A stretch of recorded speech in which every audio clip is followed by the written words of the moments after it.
আলাইকুম বিসমিল্লাহির রহমানির রহিম। সম্মানিত শ্রোতা ও দর্শকবৃন্দ, বিষয়টা হচ্ছে পড়ালেখা নিয়ে। আমি আমার সন্তানকে, আমার নাতি নাতনিকে অথবা ভাতিজিকে, আত্মীয় স্বজন যারা আছে ছোট, তাদেরকে কি করব? তাদেরকে সর্বপ্রথম লা ইলাহা ইল্লাল্লাহ এই কথাটা সর্বপ্রথম শিক্ষা দিতে হবে। আমরা মুসলমান, প্রত্যেকটা মুসলমান ঘরের সন্তানকে সর্বপ্রথম শিখাইতে হবে লা ইলাহা ইল্লাল্লাহ। আর মুসলমান ছাড়াও যত জাতি আছে সবার সন্তানকে লা ইলাহা ইল্লাল্লাহু মুহাম্মাদুর রাসূলুল্লাহ শিখাইতে হবে। এবং আমাদের সন্তানদের, আমরা মুসলমানদের সন্তানদেরকে লা ইলাহা ইল্লাল্লাহু মুহাম্মাদুর রাসূলুল্লাহ শিখাইতে হবে। আর আমরা যারা মিল্লাতে আবুকুম ইব্রাহিম ওয়া সাম্মাকুমুল মুসলিমিন ইন্নাদ দীনা ইনদাল্লাহিল ইসলাম, যেহেতু প্রত্যেকটা সন্তান ফিতরাতের উপর জন্মগ্রহণ করে, তাহলে যেই জন্মগ্রহণ করে সেই মুসলমান। আর আমরা মুসলমান ঘরের সন্তান। আর যত মানুষ আছেন পৃথিবীতে প্রত্যেকজনে লা ইলাহা ইল্লাল্লাহু মুহাম্মাদুর রাসূলুল্লাহ এটা শিখেন এবং মুসলিম হয়ে যান। আলহামদুলিল্লাহ, দুনিয়াতে দুনিয়াতে শান্তি, আখেরাতে মুক্তি পেয়ে যাবেন আলহামদুলিল্লাহ।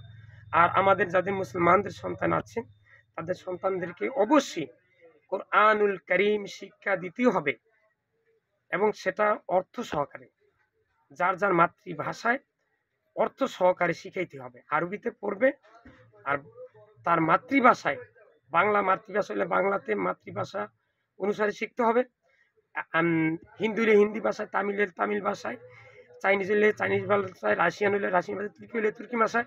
অর্থাৎ যেই ভাষা আপনার, সেই ভাষাতেই ওই কোরআনুল কারীমের অনুবাদ, ব্যাখ্যা, বিশ্লেষণ সন্তানকে শিখাইতে হবে। এজন্য সন্তানের প্রতি সহৃদয় দৃষ্টি রাখতে হবে, তত্ত্বাবধান করতে হবে, তাদের বিষয়ে শ্রম দিতে হবে, প্রয়োজন বোধে কিছুর কঠোরতাও করতে হবে। কিন্তু অন্যান্য শিক্ষার ব্যাপারে, কোরআন শিক্ষার জন্য যেভাবে কঠোরতা করা প্রয়োজন, অন্যান্য শিক্ষার ক্ষেত্রে এরকম কঠোরতা করা সেটা আপনাদের ব্যক্তিগত ব্যাপার, সেটাকে আমি সমর্থন করি না। কিন্তু কোরআনুল কারীম শিখার জন্য আপনাকে সর্বোত্তম চেষ্টা করতে হবে।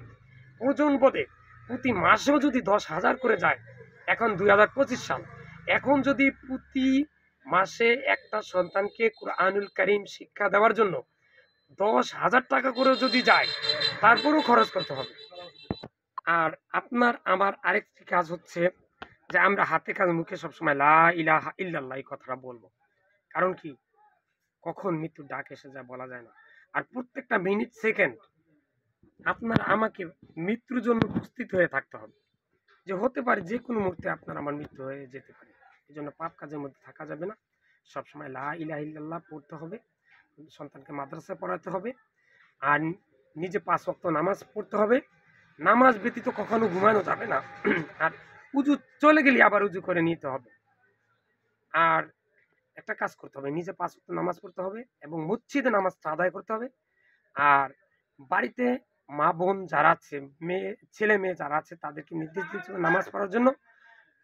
বউকে বলতে হবে যে যে তোমার যে মেয়ে আছে বা ছেলে আছে, তাকে, বিশেষ করে মেয়েকে, তোমার সাথে করে নামাজের জন্য নিয়ে যাও, নামাজের জন্য একসাথে নামাজ পড়ো, তাকে তাকিদ করো।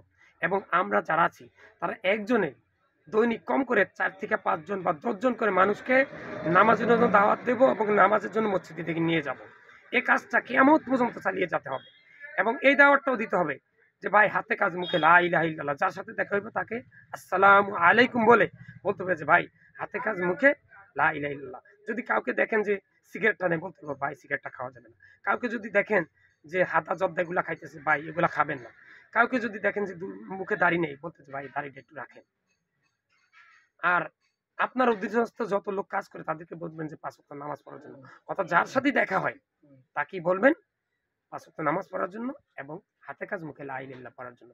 আর যার ভিতরে যেই দোষটা দেখেন, যে পাপের কাজটা দেখেন, তাকে বুঝাবেন ওই পাপের কাজটা থেকে ফিরে থাকার জন্য এবং সবসময় তওবা করার জন্য। লা ইলাহা ইল্লাল্লাহ, আস্তাগফিরুল্লাহ, আল্লাহু আকবার, সুবহানাল্লাহ, আলহামদুলিল্লাহ। আর সবসময় লা ইলাহা ইল্লাল্লাহ, শিরক, বেদাত, কুফরি, গীবত, কবিরা গুনাহ মুক্ত থাকতে হবে। আল্লাহ, আমি সহ পৃথিবীর সকল মুসলিম উম্মাহকে তুমি শিরক, বেদাত, কুফরি, গীবত মুক্ত রাখো। ইয়া আল্লাহ, আমি সহ পৃথিবীর সকল মুসলিম উম্মাহর মুখ দিয়ে যেন লা ইলাহা ইল্লাল্লাহ পরে যেন মৃত্যুবরণ করতে তারা পারে, এবং আমিও যেন পারি সেই তৌফিক দান করো। লা ইলাহা ইল্লাল্লাহ সবসময় পড়তে হবে কি, লা ইলাহা ইল্লাল্লাহ। এরপরে আরেকটা কাজ হচ্ছে যে লা ইলাহা ইল্লাল্লাহ সবসময় তো পড়তেই হবে, এবং ঘুমানোর সময় বিশেষ করে কুল আউযু বিরাব্বিন নাস, কুল আউযু বিরাব্বিল ফালাক, কুল হু আল্লাহ, কুল ইয়া আইয়ুহাল কাফিরুন শেষ পর্যন্ত সব সময় পড়তেই হবে যত পর্যন্ত ঘুম না আসে। আর আমার এই ভিডিওটা সবার মাঝখানে এখনই ছিটিয়ে দেন, সবার মাঝখানে প্রচার করে দেন। আর আমার এই কথাগুলা বলছি, যে কথার মধ্যে যদি কোনো কথা কোরআন এবং সহিহ হাদিসের বাহিরে যায়, তাহলে আমার কথাগুলো দেয়ালে ছুঁড়ে ফেলে দিবেন, মানবেন না।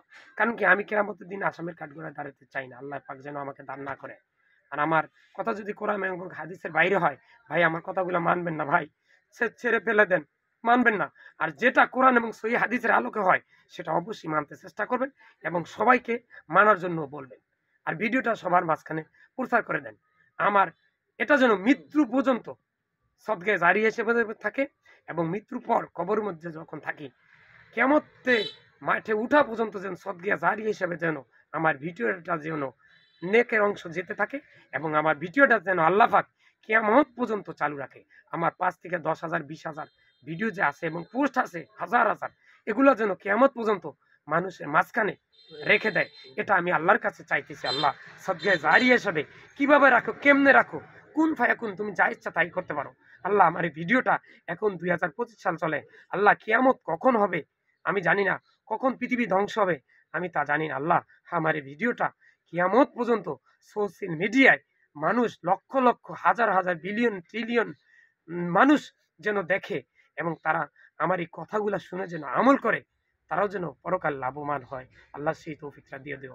আল্লাহ তোমার কাছে আমি চাওয়াটা চাচ্ছি, আল্লাহ সদগায়ে জারিয়া হিসাবে কিয়ামত পর্যন্ত যেন কবরের মধ্যে এটা নেকের অংশটা যেন আমি পেতে পারি, আল্লাহ সেই ব্যবস্থাটা তুমি করে দাও মাওলা।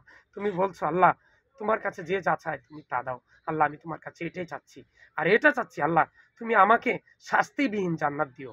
এ আল্লাহ আমি সহ পৃথিবীর সকল মুসলিম উম্মাহকে তুমি শাস্তিবিহীন জান্নাত দিও। আল্লাহ তুমি আমাকে জান্নাতি ছাড়া মৃত্যুবরণ করে আনো। আসসালামু আলাইকুম। আল্লাহ আল্লাহ সবাইকে সুস্থ রাখুক, আমিন।